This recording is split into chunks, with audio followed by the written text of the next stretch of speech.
The stale air in my small apartment tasted like ash, a constant reminder. 6 years.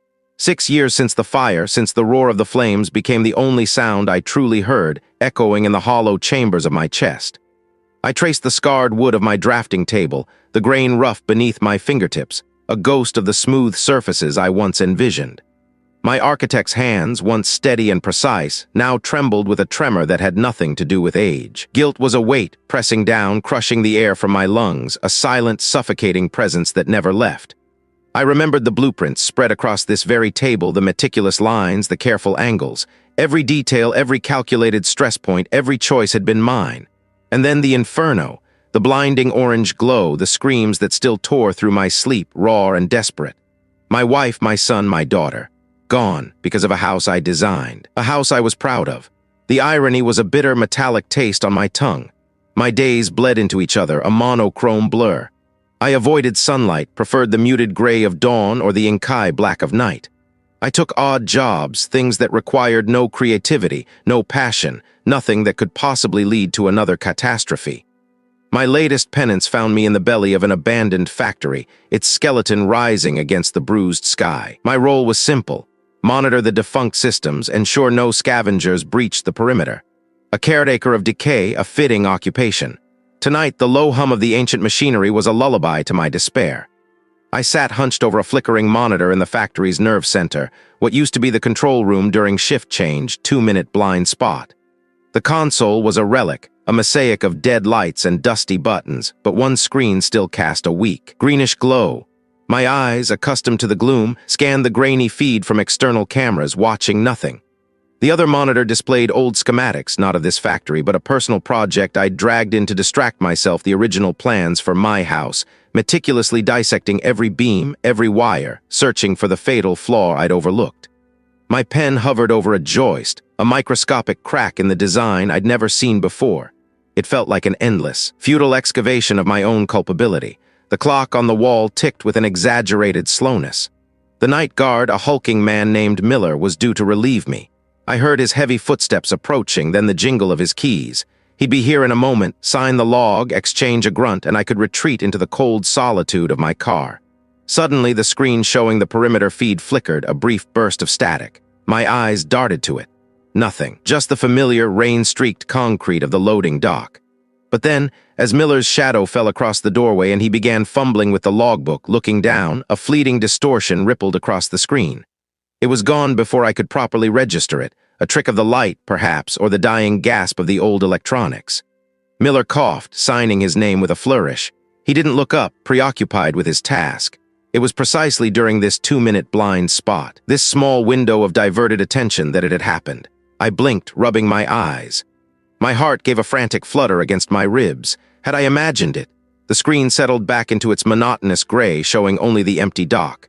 My gaze drifted back to the blueprints of my burned home, the joist I'd been examining, and then to a new detail. A small, almost imperceptible symbol tucked away in the corner of the foundation plan, a tiny, unfamiliar glyph. I had never noticed it before. It was a stylized A, almost like an inverted V with a strange, interlocking loop. It wasn't part of any architectural notation I knew. No return address, only a solicitor's seal. My hands trembled as I tore it open. Inside, a single sheet of heavy parchment detailed an unexpected inheritance, an ancestral home. A sprawling, dilapidated estate in the remote hills of Odisha, a place I barely remembered from childhood visits, a place my father had always dismissed with a dismissive wave of his hand, calling it the old place best left alone. The letter spoke of my great-uncle, a reclusive man I'd never met. His passing, it was mine now, a house, another house. My stomach churned. The address, scrawled on a separate card, sparked a flicker of recognition. I pulled out an old family photo album, dust motes dancing in the meager light, and beneath it, a tiny, almost hidden etching on the photo paper itself, a symbol identical to the one I'd just discovered on my blueprints, the stylized with the interlocking loop. My breath hitched. This wasn't just some random inheritance. This symbol, this connection, felt like a thread pulled from a forgotten tapestry, leading directly back into the heart of my family's past. Why had this symbol appeared on my blueprints? And what did it mean for this ancestral home, this place my father had always avoided? Fingertips. The wood felt cold, lifeless, much like the apartment around me. 6 years. A lifetime, yet a single unending moment. The decision to leave had been made, the boxes were mostly packed, waiting. This place, my sanctuary of solitude, had become another cage. Every shadow held a memory, every creak of the floorboards a phantom echo of laughter that had long since died.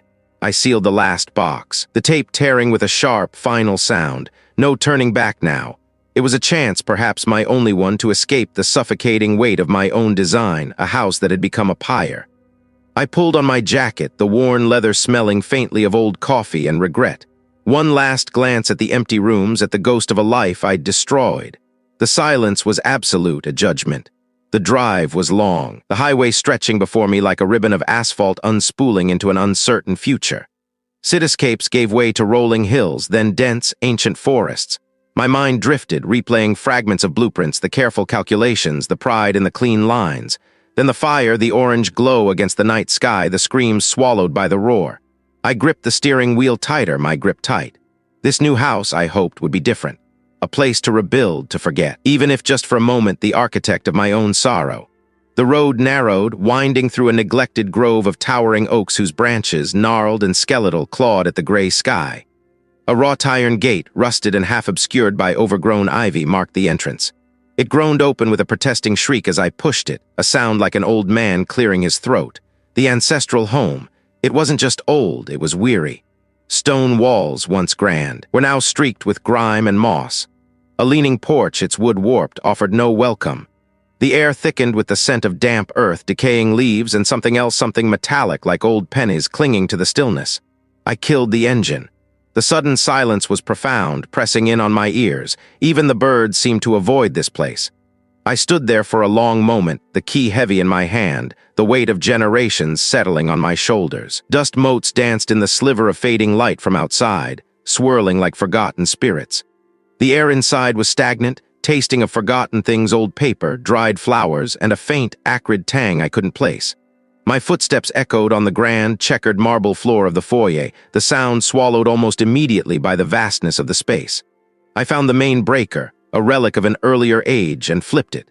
The house felt less like a home and more like a mausoleum. I dragged my first box into what I decided would be my temporary bedroom, a smaller room off a long, dark corridor, away from the imposing main wing. It had a fireplace, though the hearth was choked with years of soot, and a window overlooking a tangle of overgrown rose bushes. I paused, my hand hovering over a stack of folded shirts. Wind, the house settling, I shivered, dismissing it as the natural draft of an unheated building. Later, needing to find the water shut-off valve, I ventured into the basement. The stairs creaked under my weight, each step a protest. It was a labyrinth of stone walls and earthen floors, pipes running overhead like skeletal veins. Cobwebs, thick and ancient, clung to everything. Then, tucked away behind a stack of rotting crates, I found it. A heavy, unmarked steel door, incongruous with the rough-hewn stone around it. No handle, just a small, almost invisible panel that clicked open when I pressed it. It was a control room during shift change, 2-minute blind spot. The words were stenciled crudely on a rusted metal plate above a console. The console itself was a bizarre amalgam of antique dials, flickering green lights and archaic toggle switches, all caked in a fine layer of dust. What could this possibly be? Who would have built such a thing in an ancestral home, and for what purpose? My breath hitched. My own hallway, perhaps? I strained my eyes, my heart beginning to thrum an unsteady rhythm against my ribs. Was it just a trick of the light, the ancient electronics sputtering to life? Then a low, guttural thrum vibrated through the floorboards beneath my feet. It wasn't mechanical. It felt alive, a deep resonance that seemed to emanate from the very stone around me. What exactly was this room, and what did it watch? The apartment air still clung to the scent of stale coffee and unread blueprints. Each packed box felt less like a new beginning and more like an old ending. 6 years. The weight of it pressed down, a phantom hand on my shoulder. I'd walked these rooms 1,000 times, tracing the lines of my escape route, yet I still found myself drawn to the empty space where the crib had been, the ghost of a lullaby humming just out of reach. This place, my self-imposed penitentiary, had finally become unbearable. Every shadow, every silence echoed with what I'd lost. The move was less a choice, more a desperate plunge into the unknown. The ancestral home stood like a forgotten sentinel, cloaked in ivy and neglect. Its gables clawed at the gray sky, windows like vacant eyes staring out over overgrown grounds. The air here was different, thicker, carrying the scent of damp earth and something else something metallic like old coins or dried blood, mingled with the must of generations. The front door, a heavy slab of oak, groaned open on rusted hinges, exhaling a cold, dusty breath that prickled my skin. Inside, the silence was profound, a living thing that swallowed sound. My footsteps on the wide, creaking floorboard seemed sacrilegious. I spent the first few days simply walking, observing, an architect cataloging decay. The house was a labyrinth of forgotten rooms, each holding a different shade of gloom. Dust motes danced in the sparse shafts of sunlight that pierced grimy panes, illuminating forgotten furniture draped in white sheets like shrouded corpses. I told myself the drafts were just the house settling, the groaning timbers merely the voice of age. The wind whistling through a broken pane, tired eyes playing tricks. I found myself pausing, head cocked, straining to discern meaning from the meaningless. One evening, I left a half-empty glass of water on a side table in the library. No tremor, no earthquake, just the glass moved. I rationalized it as a loose floorboard, a slight vibration I hadn't noticed. But the unease began to gnaw. The house seemed to breathe around me, a slow, deliberate inhale and exhale.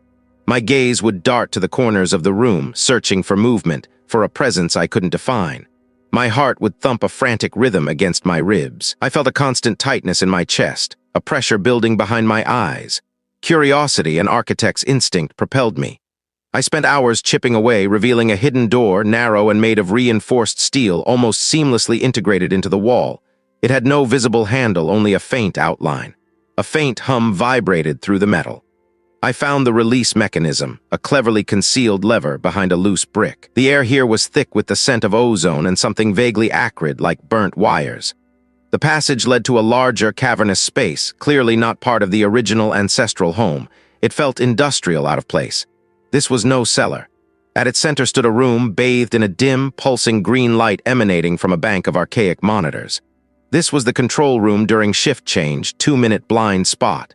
The room was a relic, a ghost from another era. Rows of switches, dials, and flashing lights adorned a long console. On another, a complex schematic of the house itself, overlaid with flashing red dots and lines. A digital clock on the main panel glowed, counting down from 00:02:00. I stepped further inside, my breath catching in my throat. The air thrummed with a low, almost inaudible frequency that vibrated in my teeth. The numbers clicked down, 00:01:45, 00:01:44. Then, on the schematic, one of the red dots, previously static, began to move. It was in the master bedroom, the one I had chosen. It moved slowly, deliberately, tracing a path from the bed towards the door, then paused. My eyes darted to the corridor monitor. Nothing, just static. But the dot on the schematic continued its eerie dance. 00:00:30, 00:00:29. A low, scraping sound echoed from somewhere in the room, metallic and sharp, like nails on a chalkboard. I spun around, my gaze sweeping the silent, empty space. The sound died as quickly as it had begun, leaving only the hum and the relentless ticking of the clock. Then on the static corridor monitor, a flicker. A distortion like heat haze passed across the screen. For a split second, I saw it, a fleeting, indistinct silhouette, tall and impossibly thin, stretched across the corridor. It was gone before I could properly register it, replaced by the familiar grainy static. 00:00:05, 00:00:04. My heart hammered against my ribs, a frantic bird trapped in a cage. My palms were slick with sweat. The clock hit 0. The hum died. What had I just seen? Was it a trick of the light, a glitch in ancient machinery, or something far more sinister that moved through the very fabric of this house? I felt a cold dread radiating from the pit of my stomach, spreading through my limbs. The clock hit 0. The green lights on the console pulsed brighter, then dimmed, and the screens went black, plunging the cramped metallic room into a sudden, suffocating darkness. Then a low, mechanical hum, like a distant generator, spun down to nothing. My breath hitched.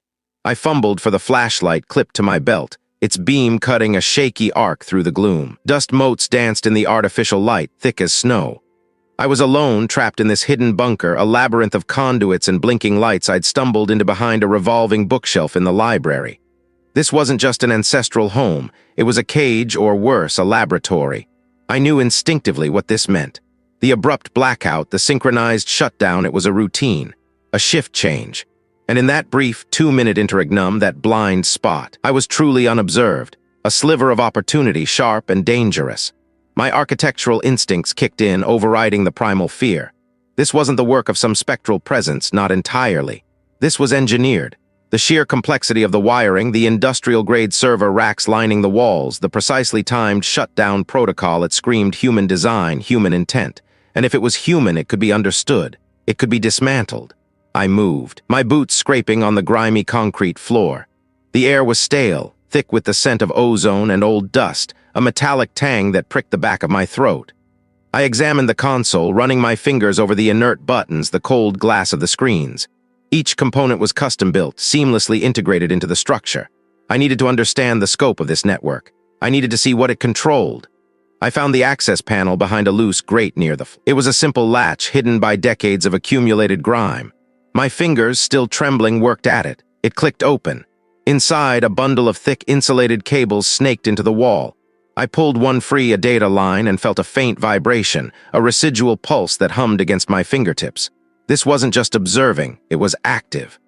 My flashlight beam followed the path of the cables, leading away from the control room, burrowing into the bedrock beneath the house. I knew without a shadow of a doubt that these wires ran throughout the entire structure, a nervous system permeating every wall, every floorboard. The house wasn't just haunted, it was wired. Driven by a desperate need for answers, I began to retrace my steps. The 2 minutes would be up soon. I had to get out, had to find another entry point, something to exploit. I scrambled back through the revolving bookshelf, my heart thudding against my ribs with renewed urgency.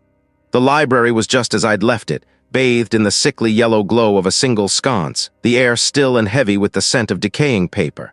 But now I saw it differently. Every creak of the floorboards felt like an echo in a monitored chamber. I moved quickly, my gaze sweeping over the intricate carvings on the mantelpiece, the heavy velvet drapes, the seemingly innocuous patterns in the wallpaper. My architect's eye, once drawn to form and function, now sought anomalies, discrepancies, anything that betrayed the hidden infrastructure. I walked the perimeter of the library, then the adjoining sitting room, my pace quickening. My fingers traced the edges of cornices, ran along the seams of paneling. I paused by a large, ornate grandfather clock. It stood silently, its pendulum still, a relic. I noticed a faint discoloration on the wall behind it, a subtle shift in the plaster's texture, almost imperceptible. I pressed my palm against the wall, and then a faint, almost imperceptible hum, a high-pitched whine that resonated deep in my bones. It was the same sound I'd heard winding down in the control room, now just barely present. My breath caught in my throat. I pushed harder, my fingers exploring the seam. It wasn't plaster, it was a thin, almost invisible panel. With a soft click, a narrow section of the wall, about a foot wide, slid inward a fraction of an inch. A gust of frigid, metallic-smelling air wafted out, raising goosebumps on my arms. This wasn't just a hidden passage. It was a conduit, a vertical artery for something far more complex than just wires. What was down there? What was it designed to carry? The screens went black, plunged into a sudden, absolute void. My breath hitched. The green lights, moments before a vibrant pulse, had flickered into nothingness, leaving behind a profound silence that pressed against my eardrums. I was in the control room during shift change, a 2-minute blind spot that felt like an eternity. The hum of the servers, a constant companion, had vanished. The air, usually cool and crisp from the ventilation, felt thick, stagnant, as if the very oxygen had been sucked out. My breath hitched again. Had I imagined it? A soft, almost imperceptible scrape from the far corner of the room near the server racks. It was the sound of something dragging, something heavy and uneven, like a brittle branch across concrete. My muscles tensed, every nerve ending screaming. I pressed myself back against the console, wishing I could melt into the cold metal. The scent of ozone, sharp and acrid, lingered from the power surge, mixing with something else now. A faint, musty smell like damp earth and old, forgotten things. Not a voice, not words, but a sensation of sound, a dry, rustling breath that seemed to brush against my ear. It was impossibly close. I flinched, jerking my head away, my neck muscles seizing. I could feel the fine hairs on my arms prickle, standing on end. My mouth went dry. My tongue felt like sandpaper. I wanted to scream, to shout, but my throat was constricted, a tight knot of fear. The absence of sound was more terrifying than any noise. My vision, slowly adjusting, began to pick out the faintest outlines, the edge of a desk, the gleam of a forgotten coffee mug, the 2-minute blind spot. It felt like an hour. Then with a sudden jarring thump, the emergency lights flickered on, bathing the room in a sickly yellow glow. I blinked, my eyes watering from the abrupt change. The server rack stood silently. The corner where I'd heard the scrape was empty. Nothing, just the familiar, sterile room. A moment later, the main power kicked back in. The screens flared to life, a cascade of data scrolling across them. The steady hum of the servers resumed, a comforting drone that brought a semblance of normalcy. The air conditioning whirred back to life, pushing cool air through the vents. I straightened up, my muscles aching from the tension, trying to compose myself. My colleague, the night supervisor, walked in, yawning, oblivious. "Power surge again," he mumbled, rubbing his eyes. "Third time this month. Good thing you were here, Raj." I just nodded. Unable to speak, my voice caught somewhere in my throat. My heart was still racing, a frantic drumbeat against my ribs. It wasn't a power surge. It was something else, something deliberate. Later, back in the quiet solitude of my ancestral home, the memory of that blind spot gnawed at me. It wasn't just a malfunction. It was a presence. I paced the dusty floorboards of the study, the old family journals spread out on the desk, their brittle pages filled with faded ink and forgotten sorrows. My hands trembled as I picked up a brittle photograph, a sepia-toned image of a young woman, her eyes wide with a sorrow that seemed to reach out across the decades. One of the previous inhabitants, her story detailed in the journal, a tale of a child lost to a fever, a husband who never returned from the war, and a life consumed by an unyielding, suffocating grief. I remembered the accounts of the other inhabitants I'd read. The family whose fortune was lost, leaving them destitute and despairing. The solitary scholar who wasted away, consumed by a debilitating illness and the bitter regret of an unfulfilled life. Each entry, each faded photograph, painted a picture of profound, unrelenting sorrow. Their stories were a tapestry woven with threads of loss, guilt, and an emptiness that seeped into the very foundations of the house. And my own story. My family gone in a blaze of fire, my design flawed, a death trap, the crushing weight of my guilt, the raw, unending grief that had become my constant companion. It was a bottomless well, always full, always overflowing. The house wasn't just dilapidated, it was starved. It wasn't just haunted, it was hungry. The entity, whatever it was, had fed on the sorrow of the woman who lost her child and husband. It had thrived on the despair of the ruined family, on the scholar's bitter regrets. It had drawn strength from their suffering, their guilt, their profound grief, and now it was feeding on mine. The power surge, the sudden blackout, the scrape, the whisper in the control room, it wasn't a coincidence. It was a test, a taste. It was reaching out, asserting its presence, drawing me deeper into its grasp. It wanted my grief, my guilt, my very essence. It was growing stronger with every memory I replayed, every tear I shed, every pang of remorse that tightened my chest. This house, my ancestral home, was a prison, and I was its latest meal. But what did it want? What would happen when it had consumed all it could? The lingering echo of the terror from the previous night still clung to me, a damp shroud that refused to lift. But with the first weak light filtering through the grimy window panes, a new feeling solidified in my gut, resolve. I wasn't staying, not another minute. This house wasn't a sanctuary. It was a cage, and the thing inside it, whatever it was, had made its intentions clear. My hands trembled slightly as I shoved clothes haphazardly into my duffel bag. My movements were quick, jerky. Every creak of the floorboards, every whisper of the wind outside seemed to mock my urgency. The air in the room felt heavy, thick with unseen pressure, as if the very walls were leaning in, watching my frantic preparations. I didn't bother with neatness. I didn't care about anything but getting out. My phone, my wallet, keys, essentials. The rest could burn. I gripped the strap of the duffel bag, my grip tight, and marched towards the main entrance. The oak door, heavy and imposing, loomed before me. My heart hammered against my ribs, a frantic, desperate rhythm. It turned stiffly with a groan that sounded like a sigh. Hope flickered, a fragile thing. I pushed. The door didn't budge. I pushed harder, leaning my full weight against it. Nothing, it was locked, but not in the way a simple bolt would lock. There was no rattle, no give. It felt as if the wood itself had fused with the frame, an impenetrable barrier. I turned to the nearest window, a tall, arched pane overlooking the overgrown front garden. The glass was thick, but old, surely brittle. I raised my fist, then hesitated. What if the noise drew its attention? What if I shattered it, only to find another invisible wall? I looked closely. The window was not merely latched. It was sealed as if by an unseen caulk that had hardened into stone. The gaps where the frame met the glass were gone, seamlessly closed. How was that possible? I backed away, my breath catching in my throat. My eyes darted around the grand foyer. The polished floor seemed to stretch endlessly, reflecting the muted light in distorted blurs. I tried another door, the one leading to the old conservatory. Locked. The kitchen door. Each attempt was met with the same unyielding resistance, the same unnatural stillness. The house was not just old, it was actively resisting me. It was alive. A low hum, barely perceptible, vibrated through the floorboards beneath my feet. It wasn't the electrical hum of faulty wiring, it was deeper, resonant, like a giant, slumbering creature stirring. My skin prickled. It didn't need to show itself. It was everywhere. I stumbled through the labyrinthine corridors, my duffel bag thudding against my hip with each panicked step.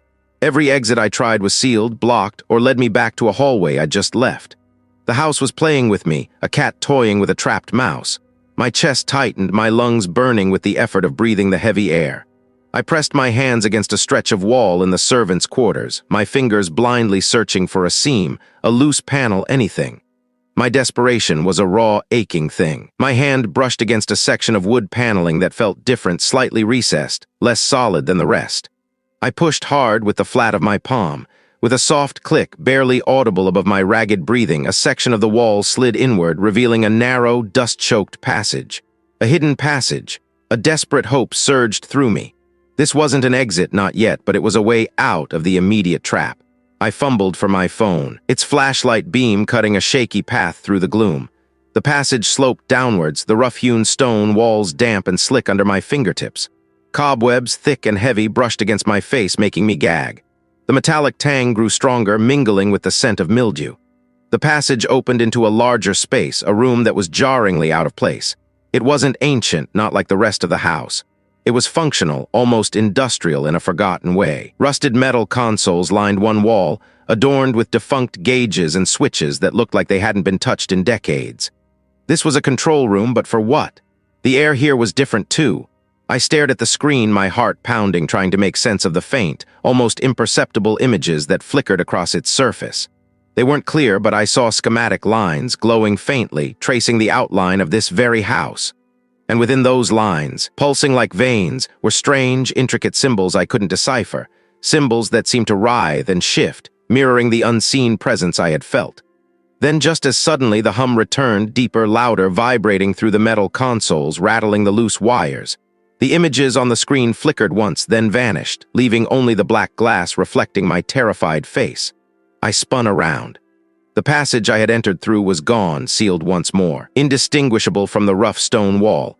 I was trapped not just in the house, but in this specific, forgotten chamber, a prisoner in its hidden belly. What did those symbols mean, and what exactly was being controlled from this forgotten room? I wasn't staying. Not another minute. This house wasn't a sanctuary. It was a mausoleum of malevolence, and I was its next intended occupant.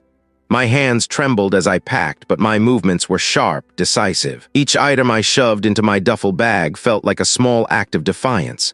The air in the house was thick, cloying, as if the very walls exhaled a sigh of disappointment at my impending departure. I could feel its gaze on me, a cold pressure on the nape of my neck, but I refused to acknowledge it. I would not give it another ounce of my fear. I had almost reached the front door, the heavy oak slab that promised freedom, when a faint, almost imperceptible tremor ran through the floorboards. It wasn't the house settling, nor the wind. It was a rhythmic thrum, deep and resonant, like a forgotten heart stirring in the earth beneath my feet. Curiosity, a dangerous companion, snagged at my resolve. That sound. It was new, and it was coming from below. The cellar door, usually sealed with a rusted bolt, now stood ajar by a hairline crack. A sliver of deeper gloom bled from within. The thrum intensified, a slow, deliberate pulse. My breath hitched. Was this the house's last trap, a final lure, or was it a fleeting opportunity? I pushed the heavy door open, revealing a narrow, dust-choked staircase descending into absolute blackness. Something metallic and ancient. The rhythmic thrum was louder here, vibrating through the stone walls, a low hum that seemed to resonate in my bones. The stairs led to a cramped, low-ceilinged passage, not the usual cellar storage I remembered from my brief, terrified explorations. This passage was unfamiliar, its walls lined with rough-hewn stone blocks, slick with condensation. At the end, a heavy, circular iron door studded with archaic rivets stood slightly ajar. The thrumming emanated from beyond it, accompanied now by a faint, mechanical groan like gears grinding in slow motion. The groaning seemed to swell, then recede, a cyclical rhythm. It was a timed mechanism, I realized, a fleeting window. This was it, the control room during shift change, 2-minute blind spot. My mind raced. Why was it here? What was it controlling, and why now? Pushing the door open, I stepped into a circular chamber. It wasn't large, perhaps 10 feet in diameter, but it felt immense with the weight of its secrets. The air was thick with the smell of ozone and old paper. In the center, a heavy stone table held a bizarre array of instruments. Brass dials with faded markings, intricate clockwork mechanisms, and a series of thick leather-bound ledgers. The rhythmic thrumming came from a massive, ornate pendulum that swung slowly, silently from the ceiling, its arc marking the passage of time. The mechanical groaning intensified. I glanced at a large, brass-faced timer embedded in the wall above the table. A single, glowing numeral 2 pulsed, then shifted to 1:59. I had 2 minutes. My hands flew to the ledgers. They were brittle. Their pages yellowed with age, filled with cramped, spidery script in a language I barely recognized, an archaic form of my own tongue. But the drawings were horrifyingly clear. I flipped through the pages frantically, my eyes scanning for any recognizable words. Guilt, bloodline, sacrifice, feeding. The words jumped out at me, stark and terrifying. My ancestors, my own family, had not merely built this house, they had built a cage and a conduit. Each transgression, each secret, each act of cruelty had fed it, fattened it. The timer clicked down, 0:45. I saw my own name, Raj, scrawled in a shaky hand on one of the final pages, followed by a symbol I recognized from the carvings on the fireplace in the living room, a coiled serpent devouring its own tail. It was a diagram, a ritual. I wasn't just an inheritor, I was the culmination. I was the chosen sacrifice. My grief, my profound, consuming guilt over my family's death was not merely felt, it was being harvested. The mechanical groaning grew louder, more insistent. The pendulum swung wider, faster. The numeral on the timer flashed 0:10. I snatched a loose, brittle page from a ledger. It detailed the final stages of a ritual, a sealing, or perhaps an awakening. My ancestors had tried to contain it, but they had also ensured its perpetuation, passing the burden and the sustenance. Down the line, to me, 0:03. A low, guttural growl vibrated through the floor. It wasn't the house, it was the entity itself, stirring, anticipating. 0:02, 0:01. The iron door slammed shut with a deafening clang, shaking the entire chamber. The pendulum stopped dead. My family hadn't been victims of a tragic fire. They had been part of a legacy, a horrifying inheritance I was only now beginning to comprehend. What did my ancestors truly know? And what had they done to ensure my arrival here? I wasn't staying, not another minute. This house wasn't a sanctuary, it was a cage, a trap built of grief and guilt, and I was its latest occupant. But the difference now, a stark, cold clarity, was that I wouldn't be a victim any longer. The fear was still a raw knot in my stomach, a persistent tremor beneath my skin, but it was overshadowed by a desperate, gnawing need to understand, to fight back. I spent the morning not packing, but searching. I started in the dusty, forgotten study where the air hung heavy with the scent of decaying paper and something else, something cloying and metallic like old pennies left out in the rain. My fingers, still shaky, traced the spines of leather-bound books, their titles faded, their contents unknown. Most were legal texts, family ledgers, dry records of property and lineage. But one, tucked behind a row of particularly dense tomes, felt different. When I pulled it free, a cloud of fine dust puffed into the air, making me cough. The pages inside were brittle, yellowed, filled with a spidery, unfamiliar script that wasn't English. It looked like a personal journal, but the drawings interspersed among the text were not typical. Geometric patterns, interwoven lines, and symbols I didn't recognize. They looked like architectural diagrams, yet they twisted into shapes that defied logic, like impossible structures sketched by a feverish hand. The sheer oddity of it, the way the lines seemed to writhe on the page, made my skin prickle. I needed help deciphering it, but I knew I couldn't trust anyone connected to the local authorities. The detective had already dismissed my claims, his eyes clouded with a judgment I knew too well. This wasn't a case for police. This was something else. Something ancient and predatory. I thought of the old archivist, a stooped, quiet individual who managed the city's historical records, a man known for his encyclopedic knowledge of forgotten local lore and dead languages. He might be able to shed some light on the journal's script, or at least point me in the right direction. He had a reputation for discretion, for seeing the strange without flinching. But accessing him, and the specific archives I suspected might hold more clues about my family's past, would be difficult. The Municipal Archives building was a granite monolith, imposing and silent even in the bright afternoon sun. Its heavy oak doors creaked like something alive as I pushed them open. Inside, the air was cool, dry, tasting of dust and old paper. The main hall was deserted, the soft hum of fluorescent lights the only sound. I knew the archivist kept irregular hours, often staying late, but security was tight. Access to the restricted sections, where I imagined the truly old, potentially embarrassing family documents might reside, was only possible with special clearance or a well-timed distraction. I'd learned from a colleague years ago during a tedious permit search that the security detail had a specific vulnerability. I waited. My palms were slick, my pulse thrumming against my temples. The journal, carefully wrapped in a plastic sheet, felt like a lead weight in my backpack. I tried to focus on the task to push down the rising panic. This was about survival. When the moment arrived, it was as precise and fleeting as I remembered. The changing of the guard, a quick, almost imperceptible handoff between two security personnel. The control room during shift change, 2-minute blind spot. I moved, a phantom in the hushed corridors, my worn sneakers making no sound on the polished linoleum. My eyes darted, scanning for cameras for movement, for any sign that I'd been seen. A security guard, a young man with tired eyes, rose from his chair, stretching his arms above his head. He exchanged a few quiet words with his replacement, a woman with a severe bun and a perpetually stern expression, before disappearing down a side corridor. 2 minutes. I slipped past the console, my heart racing, each beat a frantic drum. The woman was still adjusting her headset, her back to me. Her attention was on the bank of monitors, a sea of green and black showing empty hallways. My hand fumbled with the keycard I'd borrowed from a construction manager who'd once worked on a renovation here. It slid into the reader, a soft click, and the heavy door to the restricted archive swung inward with a faint hiss of hydraulics. I was in. The room beyond was a labyrinth of shelves, towering stacks of boxes, and tightly bundled scrolls. The scent of old paper was overwhelming here, thick and choking.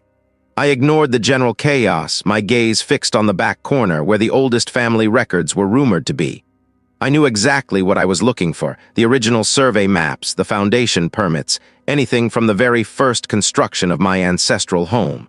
The air in here felt different, heavier, as if the weight of all those forgotten histories pressed down on me. Had the house followed me?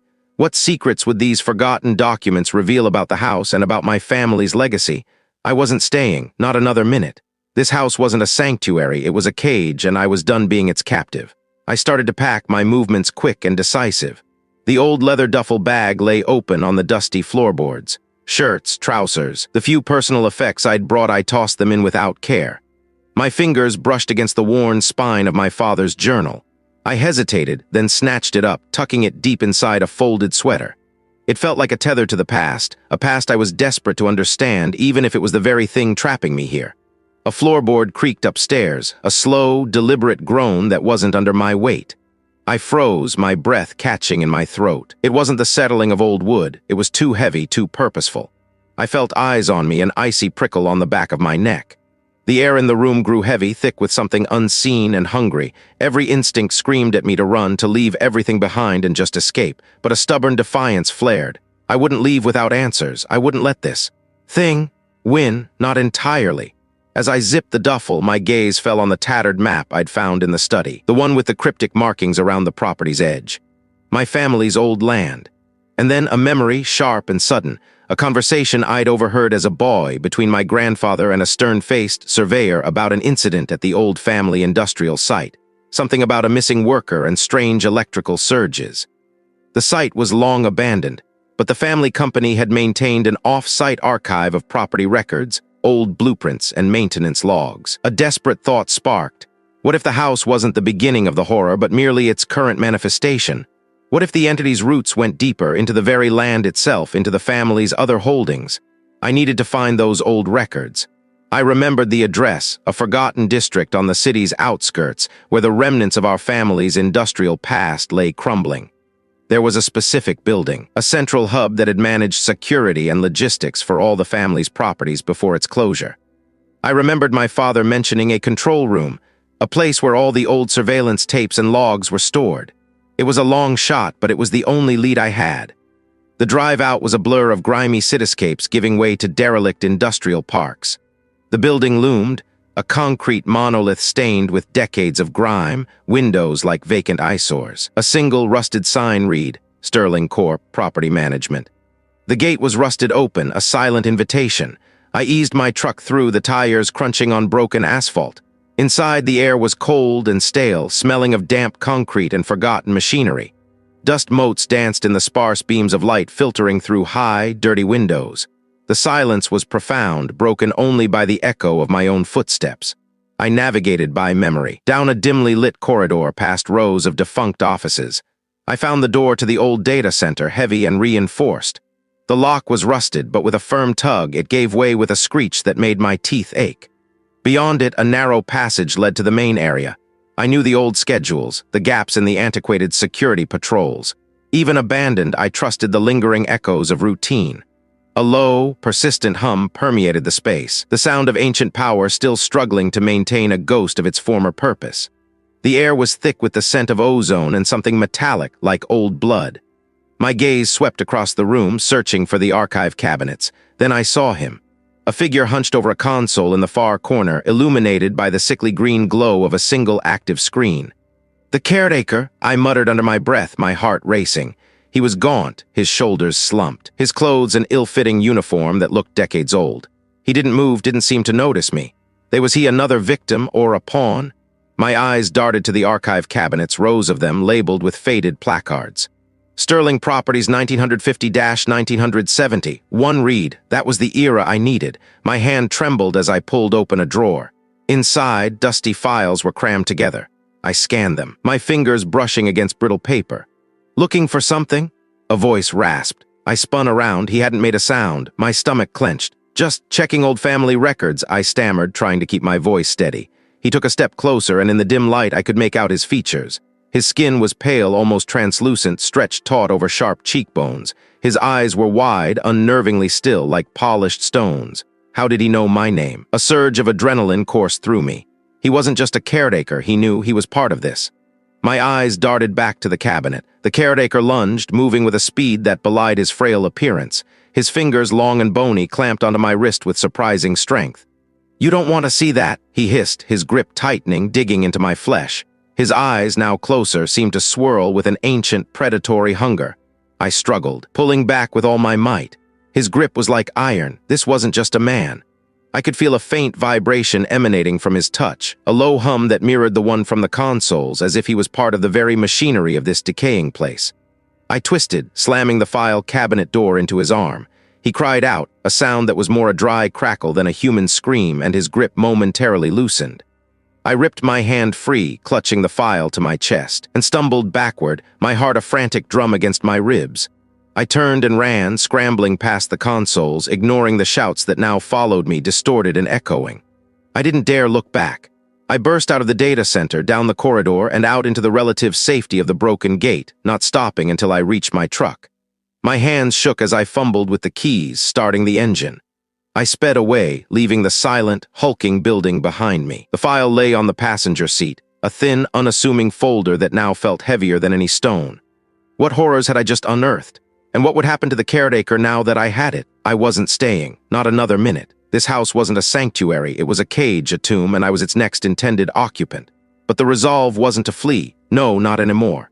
This was my legacy, stained and twisted, and if it meant tearing the very foundations apart with my bare hands, I would not allow it to claim another soul, least of all mine. I would confront it, whatever it was, in its deepest den. My breath hitched, a thin, rattling sound in the stale air. The silence of the house pressed in, no longer just quiet, but watchful, expectant. It knew my decision. My fingers, still trembling from the previous night's ordeal, tightened into fists. This wasn't about escape, it was about ending it for my family, for myself. The journey began in the decaying grandeur of the main hall, but I bypassed the grand staircase, drawn instead to a narrow, seldom-used service passage I'd only glimpsed on old blueprints. It was tucked behind a tapestry, almost perfectly concealed. The wood of the hidden door was rough, unpainted, a stark contrast to the polished oak surrounding it. The air inside was heavy still. The passage was a cramped, winding tunnel descending steeply. No windows, no light. My flashlight beam cut a shaky path through the absolute blackness. I could hear the drip, drip, drip of water somewhere ahead, a relentless, maddening rhythm.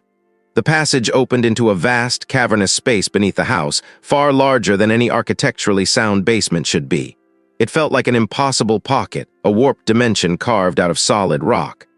My flashlight beam struggled to pierce the gloom, revealing only glimpses of colossal, unworked stone pillars that seemed to hold up the very earth above. Here the air was stagnant, metallic, like old blood mixed with rust. And beneath it all, a faint, almost imperceptible hum, a low thrumming that resonated in my chest. I moved slowly, my boots crunching on loose gravel and something else, something slick and unidentifiable. I kept my gaze fixed on the ground, afraid of what the beam might catch in the periphery, in the fleeting moments before the light moved on. I focused on the hum. It was getting stronger, a vibration that made my teeth ache. Then I saw it. A faint, greenish glow ahead, pulsating softly. It wasn't natural light. As I drew closer, the hum intensified, almost painful now, vibrating through the soles of my feet. The glow emanated from a doorway, not carved stone like the rest of the subterranean chamber, but a smooth, metallic archway, incongruous and utterly alien in this ancient place. It looked almost industrial somehow. My architect's mind reeled, trying to reconcile the impossible juxtaposition. I pushed through the archway, my hand scraping against the cool, smooth metal. This was it, the source of the hum, the greenish light. I had stumbled into a hidden chamber, a bizarre insertion within the ancestral home. My eyes adjusted to the dim, pulsating light, and what I saw made the blood drain from my face. It was a control room during shift change. 2-minute blind spot. Not a figurative control room. A literal one. Rows of archaic-looking consoles glowed with the same sickly green light, their screens displaying incomprehensible symbols and shifting patterns. Wires snaked across the floor, thick as ropes, disappearing into the stone walls. Levers, dials, and blinking lights adorned the panels. And in the center, a massive, cylindrical device humming loudest of all, its surface covered in strange, intricate etchings that seemed to writhe in the dim light. It was the absence. The room was empty. A single high-backed chair sat before the central console, swiveled slightly as if its occupant had just stepped away. A half-empty mug sat on a nearby surface, still faintly steaming. The shift change. The blind spot.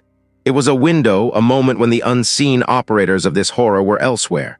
My eyes darted across the screens, trying to decipher anything. My fingers hovered over the cold metal of the console. What was this place? Who operated it? Was this the entity, or was it merely its instrument? Then on one of the smaller auxiliary screens I saw it, not symbols but images, faint, flickering but undeniably real, schematics, blueprints, and then a series of dates. Dates that marched backward in time, each one accompanied by a name. My family's names, generations of them. And next to each name, a series of readings, fluctuating and alarming. And then the reveal, a particular date, the date of the fire, and next to it not a name but a bold, stark red line of text. Optimal feeding cycle achieved, architectural integration complete, primary target acquired.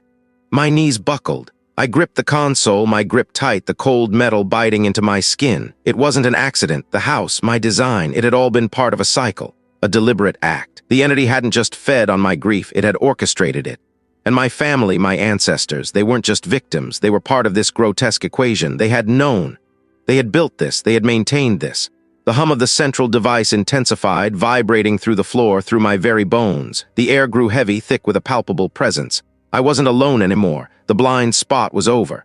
I flinched back, my heart racing, a frantic, desperate bird trying to escape its cage. The room felt smaller, the walls closing in, the machinery humming with a predatory hunger. I knew now, I knew what I faced.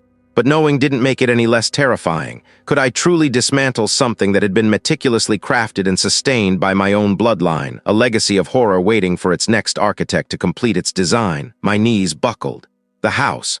My design, a deliberate act. They weren't just victims or complicit. They were the architects of this particular hell. The thought, cold and sharp, sliced through the fog of my terror. They had built this place, this mechanism, to feed it. And I, Raj, had simply redesigned the cage, made it more efficient. A fresh wave of nausea hit, but this time it was mixed with something else. A fierce, burning anger. A determination that tasted like ash and iron. I wouldn't be another link in their chain. I wouldn't let it feast on my grief, on my guilt any longer. The house had shown me its true face, its true purpose.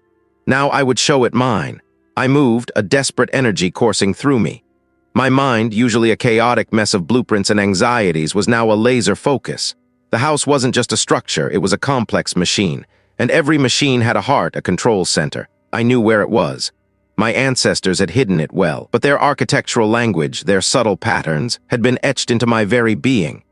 The old plans, the ones I'd found tucked away in the dusty attic, whispered of a forgotten section, a nerve center deep within the foundations, accessible only through a hidden passage in the old servants' quarters. A passage that, according to the cryptic notes, became briefly vulnerable during certain shifts in the house's underlying energetic currents. A shift change. The air grew heavy as I pushed through a sagging doorframe, the wood groaning like a dying beast. Dust motes danced in the slivers of light filtering through grimy windows, illuminating the path ahead. It knew I was moving against it.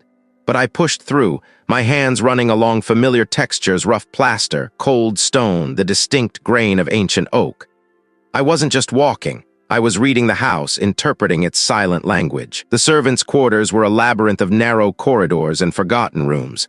The smell of damp earth and decay was overwhelming here, like a tomb exhaling its last breath. I found the loose panel behind a crumbling pantry shelf, just as the old blueprints suggested. My fingers fumbled, sweat beading on my forehead, but the latch gave way with a soft click.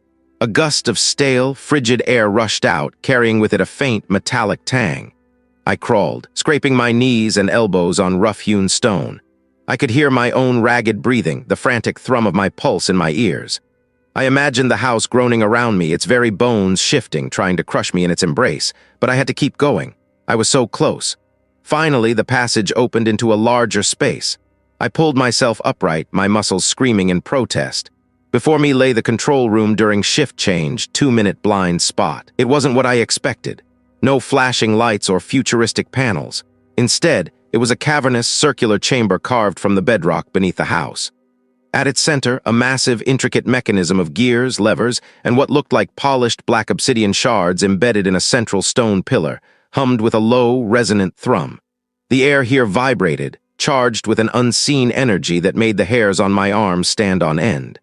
Around the central pillar, smaller, more delicate instruments were arranged on stone pedestals: ancient thermometers, barometers, and hygrometers, all calibrated to minute fluctuations in temperature, pressure, and humidity. These weren't just weather instruments. They were sensors, monitoring the house's very breath, its internal environment. And it was here, in this precise arrangement, that the entity found its anchor. I remembered the old texts, the ones my father had dismissed as mad ramblings. They spoke of sympathetic resonance and architectural harmonics. This room wasn't just a control room, it was a tuning fork. The house, designed by my ancestors, amplified certain frequencies, certain emotional states, specifically grief and guilt, turning them into a feast for the entity. The obsidian shards, I realized with a sickening lurch, weren't just decorative. They were conduits, focusing the energy. It was here. It was awake. It was angry. My gaze fell on a set of brass levers along the perimeter of the room. They weren't labeled, but their positions, their slight imbalances spoke to me. I saw the patterns, the flow of energy. One of the old blueprints had a small, almost invisible notation, a series of symbols next to a diagram of this very room. The heart beats weakest at the turning of the tides, a 2-minute window. The shift change. It wasn't about a clock, but about the house's own internal rhythm. Its tide of energy, and it was happening now. This was my window, 2 minutes. I moved to the first lever, my hands shaking but my resolve hardening. "You did this, Raj. You built our tomb." I grit my teeth, lies it was feeding. I pulled the first lever. It moved with a grinding shriek, sending a jolt through the room. The obsidian shards pulsed with a malevolent red light. The temperature plummeted and a foul, coppery smell filled my nostrils. The second lever. This one was stiff, resisting my pull. I strained, my muscles burning, the sweat on my forehead turning to ice. The entity screamed, a soundless shriek that tore at the fabric of my sanity. I saw flashes of the fire, the smoke, the desperate faces. My hands slipped, but I regripped, finding purchase. With a final, desperate heave, the lever clicked into place. The room groaned. The red light from the obsidian shards flared violently, then flickered, dying down to a dull ember.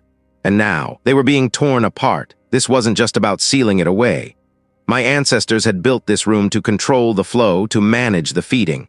But their calculations had been flawed, or perhaps they had simply lost control. I wasn't trying to control it. I was trying to starve it, to sever its connection to the very grief it had orchestrated. I wasn't just an architect of structures. I was an architect of energy, of flow, of containment. The levers weren't just turning gears. They were redirecting the sympathetic resonance, creating a feedback loop, turning the house's own power against the entity. My eyes darted to the third lever, the final one. It was larger, more ornate, set slightly apart. As I reached for it, a sudden searing pain lanced through my head. The room spun. I tasted blood, metallic and hot, on my tongue, my vision blurred. But I saw something else, too. Reflected in the polished surface of the third lever for a fleeting, terrifying moment, I saw not just my own distorted reflection, but a face behind it. My great-grandfather. His mouth was open, screaming, but no sound came out. He wasn't just reflected.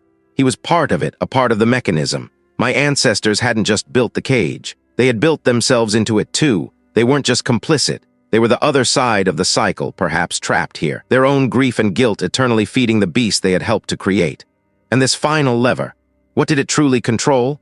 What further horror would I unleash or seal away by pulling it?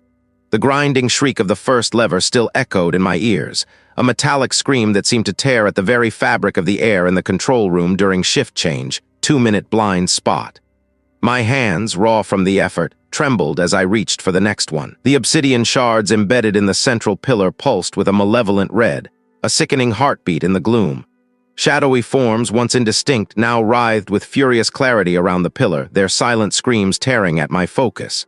They were extensions, I realized, tentacles of the entity's rage trying to deter me. My breath hitched. It was feeding, yes, but it was also reacting. My actions were hurting it, or at least disrupting its terrible feast. The thought ignited a cold, hard resolve in my gut. I wouldn't stop, not now, not when I was so close. A frigid gust swept through the subterranean chamber, smelling of damp earth and something acrid like burnt copper. It was the entity's breath, a desperate exhalation. My eyes scanned the array of mechanisms before me, 3 more levers, each one thick with generations of dust, corroded with time, yet still functional, still waiting. My ancestors, in their terrible foresight, had built this, a trap, a cage, or perhaps a weapon. I seized the second lever. My muscles screamed in protest. It was heavier, stiffer than the first, as if the very air around it had solidified. I leaned into it, gritting my teeth, my jaw aching. My fault, my family, the fire, this was different. This was my fight. The lever gave way with a groan, a sound like ancient stone cracking. Another jolt, stronger this time, shot up my arm, vibrating through my entire skeletal frame. The obsidian flared, its malevolent red deepening, almost blackening at the edges. A high-pitched whine, like wind through a tomb, filled the chamber, rising in intensity. I didn't let myself look directly at them. My gaze was locked on the third lever. This was it, the critical moment.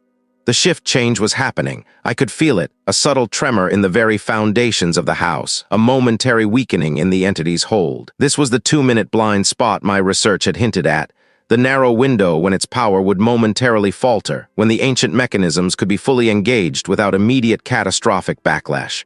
I had to be quick. My fingers, numb and clumsy, fumbled for the rough iron of the third lever. I flinched, a sharp gasp escaping me. The air grew heavy, thick with the smell of decay. I could feel the entity's presence, a vast, suffocating weight pressing down, trying to pin me, to stop me from completing the ritual. It was furious, terrified. Just one more, just one.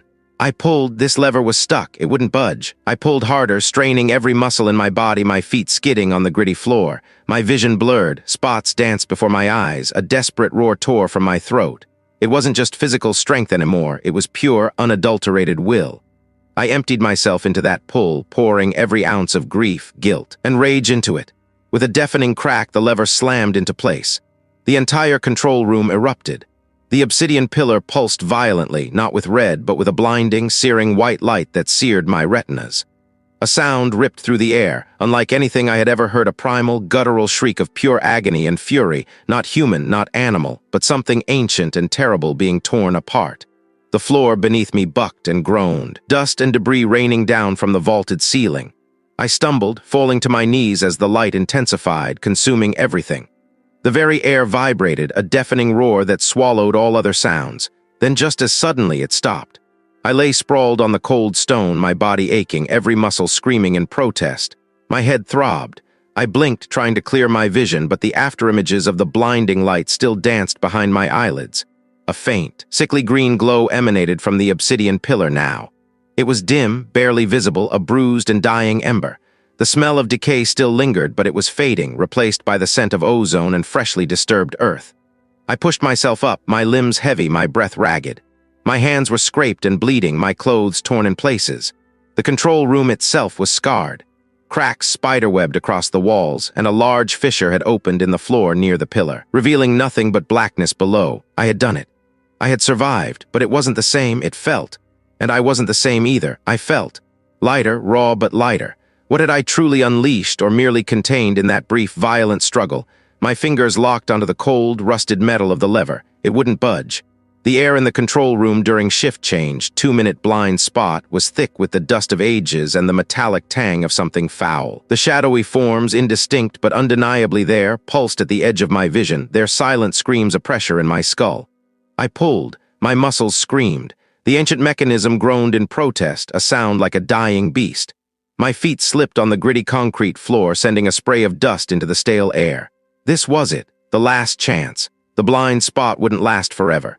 Any moment, a patrolling guard, a passing maintenance worker, could glance through the reinforced glass and see me caught in this impossible struggle. The thought barely registered. All that mattered was the lever. The forms surged again, closer this time. My breath hitched. Don't give in. I saw my family's faces, fleeting images in the periphery of my mind's eye, not accusing, but urging. Fight! With a primal roar that tore from my throat, I threw my entire weight into the pull, my back arced, tendons straining. There was a sudden, violent shriek of metal, a sound that grated on my teeth, and then with a sickening thunk, the lever clicked into place. A low hum vibrated through the floor, rising quickly to a resonant thrum. Silence descended, heavy and absolute, broken only by the deep, rhythmic pulse now emanating from the very structure of the house. I stumbled back, gasping, my chest heaving. Sweat stung my eyes. My hands trembled, raw and aching. What had I done? A wave of dizzying clarity washed over me, a rush of understanding that felt less like a thought and more like an infusion of truth. The house wasn't just a dwelling. It was a cage. A sophisticated, self-sustaining prison designed by my own ancestors. The grief, the guilt, it wasn't just food for the entity. It was the key, the fuel that powered its continued existence, the energy that kept it bound within these walls. My family hadn't been victims of a random haunting. They had been custodians, or perhaps unwitting participants in a generations-long ritual. The house itself was a carefully calibrated instrument, a crucible for sorrow, harvesting despair to contain something far older, far more terrible than a simple ghost. The fire that took my family. It was a failure of the mechanism. A burst of energy, an overflow, a desperate attempt by the entity to break free when the containment system faltered. And I, in my grief, had walked right back into the trap, ready to become the next battery. The hum intensified, a deep guttural growl that vibrated in my teeth. The walls around me began to subtly shift, the old plaster cracking with sharp, snapping sounds. Dust rained down in fine sheets. This wasn't a release, it was a recalibration, a tightening of the bonds. The lever I'd pulled, the last resort of my ancestors, wasn't meant to destroy. It was meant to contain. To lock it down, to starve it into submission for another generation, to pass the burden on. My breath caught. No, not again, not to me, not to anyone else. I wouldn't be another link in this chain of misery. My family's sacrifice, my own pain, it wouldn't be for this. I scanned the control room, my gaze frantic. Gauges, levers, dusty schematics plastered to the walls, diagrams of conduits and pressure valves. This wasn't just an old house. It was a complex machine, a living prison, and if it could be contained, it could be broken. There. A large red button shielded by a clear plastic cover. Override was stenciled beneath it, faded but legible. It looked like a failsafe, a last resort for when containment itself became untenable. A final, desperate measure. My hand reached for it, hesitated. What would it do? Destroy the house? Destroy me asterisk with it? The hum grew louder, the cracks in the walls wider. It was struggling. It was fighting back. I ripped the plastic cover off. The button gleamed, an ominous crimson eye. My heart hammered, a frantic tattoo against my ribs. This wasn't about vengeance. It was about ending it. Ending the cycle, ending the legacy. I pressed the button. A deafening roar ripped through the control room. The floor bucked beneath my feet. A blinding flash of white light erupted from the center of the room, followed by a shockwave that threw me against the far wall. My head struck the concrete with a sickening crack. The world spun into a kaleidoscope of pain and blinding light. When I opened my eyes, the control room was gone. The house was gone. The sky above was a bruised twilight, the air still thick with the acrid smell of burnt wood and something else, something metallic and sharp that made my teeth ache. The house, my ancestral home, was nothing but a smoking crater. Charred timbers, shattered stone, a gaping wound in the earth where it had once stood. My body ached, every muscle screamed in protest, but the dull thrum of grief, the suffocating weight of guilt that had been my constant companion for so long felt. Lighter, not gone, never gone, but no longer crushing. I had faced it. I had confronted the source of my pain, and I had chosen to break the chain. I pushed myself up, wincing. My head throbbed. The world tilted slightly. I was alive, and the house, the ancient, malevolent trap, was no more. The air tasted clean despite the ash. I didn't know where I was going, what I would do next. The architect of my past was gone, obliterated. Now I was the architect of my future. A future free from the suffocating grasp of the house, free from the entity it harbored. But as I looked back at the smoldering crater, a faint, almost imperceptible shimmer seemed to rise from the scorched earth, twisting into the twilight sky. Was it just residual heat? Or was it something else? A final, fading breath of the thing I had tried to destroy? Had I truly ended it? Or merely set it free to find a new home, a new source of grief?